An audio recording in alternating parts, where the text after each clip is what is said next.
All right, I'm feeling good after game one, but I will not get too comfortable because that stretch that Dallas had in the third that made it like an 8-point game before the Celtics took it away again. Just saying. But yes, the Celtics were great in this one. Porzingis and Jalen felt like the two best guys for the Celtics, even if it was definitely a team effort. But I think you got to start with Porzingis because that first quarter especially was wild. And I mean, the first thing that I'm going to go to is the defense because you saw Porzingis helping off of PJ Washington or Derek Jones or Josh Green for a little bit.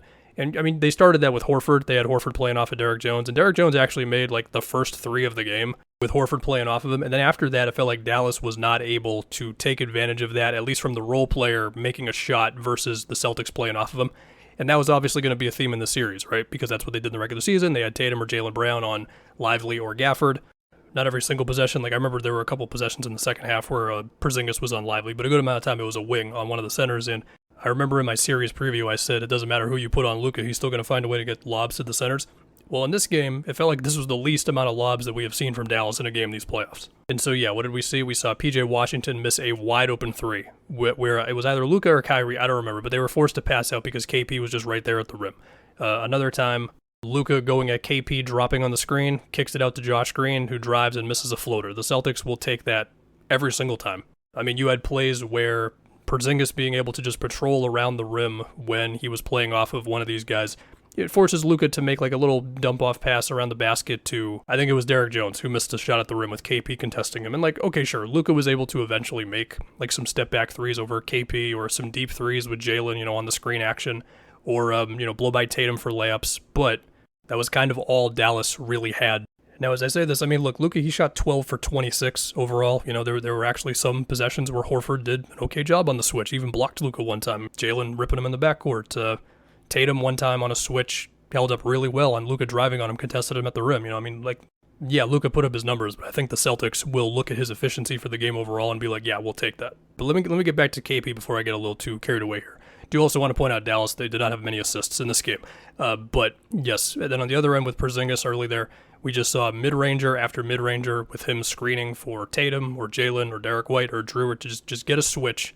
And whether it's just one of the Mavs wings, it's PJ or it's Derek Jones or Jaden Hardy, just a number of mid-rangers, long twos. And that kind of is a thing with Porzingis and how he's improved over the years, right? Because back in the day with the Knicks, even if he would go on some of those hot shooting streaks, making shots over the smaller guys from like around 16 feet or whatever, sometimes they'd be able to knock him off his spot a little bit. Whereas in this game, you would see like, just an extra second where he's backing a guy down because he's gotten stronger over time, or a pump fake into one dribble just to get a little closer to the rim before he can eventually, go up with the shot. And I mean, he was 8 for 13 in this game. But then the other thing with Porzingis, of course, is Dallas has to put their centers on him more often.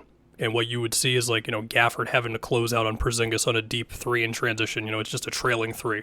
Or, Horford in this game making a couple of threes off of the Mavs bigs playing off of him. Or, the first play of the game was Horford with a catch and drive past Daniel Gafford. It's just not allowing the Mavs bigs to be able to just do whatever they want defensively, you know what I mean? Then, of course, KP just had some blocks. The block on Josh Green was great. The block on the Kyrie pull-up, too, was awesome.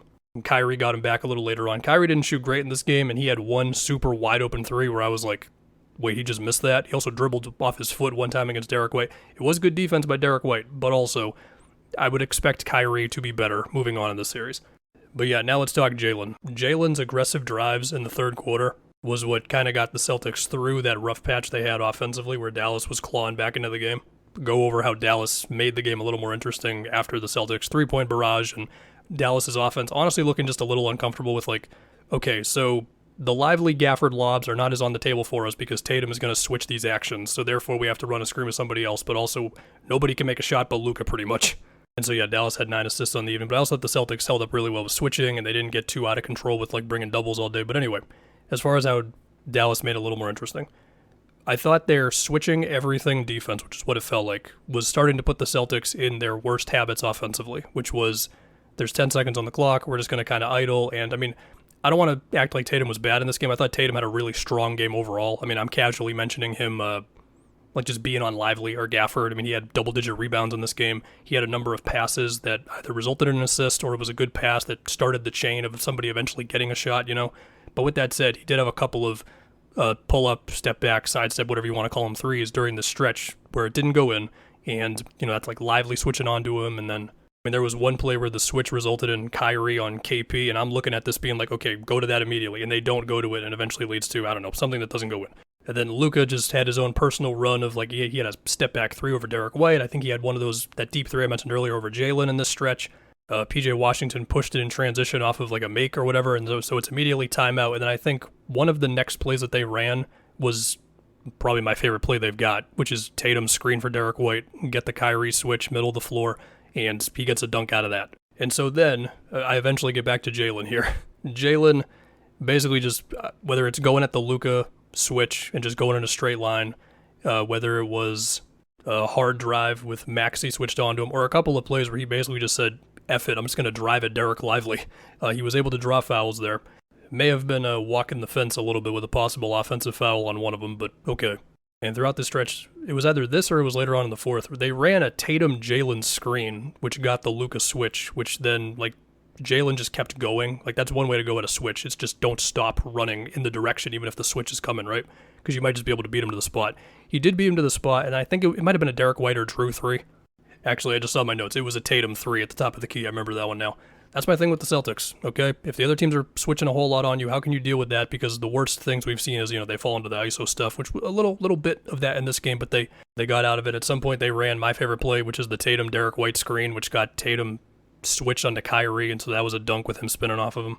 It was good stuff, and I think for Dallas, I mean, some of it is hope your dudes make shots, because they definitely missed some makeable shots in this one. But I do also think the matchup stuff for the Celtics in this one, like being able to put your wings on the centers and everything. And I mean, I keep mentioning Tatum in that scenario. Like, Jalen had one of those blocks late, just helping off of Gafford in the dunker spot. Dallas is going to have to find that. Like, Luka's going to make shots, Kyrie's going to be better, but it's a matter of, being able to get everybody else involved enough, right? Because, I mean, we've seen when Dallas has looked their best, it's been like those lobs to Lively and Gafford have felt automatic through stretches of these playoffs. And in this one, I mean, Lively had one basket, Gafford was 3 for 3, so, I mean, it's not like they killed the Celtics. I mean, hell, we saw, I remember especially in that second quarter, we saw Kleba at center for a good amount of the minutes there. I mean, he played 19 minutes overall, and yeah, I just think Kidd was just searching for some lineups that would give him, some more juice, potentially more spacing, that whole thing. Besides that, I just want to say Drew and Derek White, very efficient 15 and 12-point games, good stuff, love them. So yeah, now look, I'm not going to get overconfident. I think Dallas is going to make game 2 close. I think it's going to be a grinded out game, and we're going to go from there. But yeah, Celtics up 1-0.